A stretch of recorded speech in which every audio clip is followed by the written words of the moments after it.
नमस्कार, आप देख रहे हैं न्यूज प्लस 21। मैं हूं आपके साथ ललिता चक्रधारी। पूरे प्रदेश में आज झीरम श्रद्धांजलि दिवस मनाया जा रहा है। मुख्यमंत्री भूपेश बघेल ने झीरम घाटी में नक्सल हमले में शहीद नेताओं और जवानों को नमन करते हुए अपनी विनम्र श्रद्धांजलि अर्पित की है।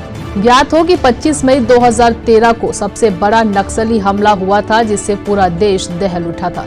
झीरम घाटी के नक्सल हमले में छत्तीसगढ़ के वरिष्ठ नेता विद्याचरण शुक्ल, नंद कुमार पटेल, महेंद्र कर्मा सहित कई नेता और सुरक्षा बलों के जवान शहीद हो गए थे। मुख्यमंत्री ने कहा है कि झीरम घाटी के शहीदों और विगत वर्षों में नक्सल हिंसा के शिकार हुए सभी लोगों की स्मृति में वर्ष 2020 से 25 मई को हर वर्ष झीरम श्रद्धांजलि दिवस मनाया जाता है। प्रदेश के सभी शासकीय एवं अर्ध शासकीय कार्यालयों में नक्सल हिंसा में शहीदों की स्मृति में 2 मिनट का मौन धारण कर श्रद्धांजलि दी जा रही है तथा राज्य को पुनः शांति का टापू बनाने के लिए शपथ भी दिलाई जा रही है। झीरम की 9वीं बरसी पे आज प्रदेश कांग्रेस मुख्यालय राजीव भवन में हमारे शहीदों को आज कांग्रेस जनों ने भावभीनी श्रद्धांजलि दी।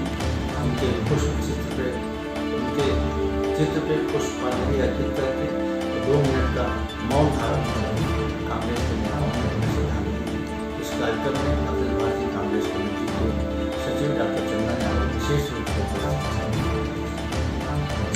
ऐसे ही महत्वपूर्ण जानकारी से लगातार अपडेट रहने के लिए देखते रहिए न्यूज प्लस 21, आपके हक की बात।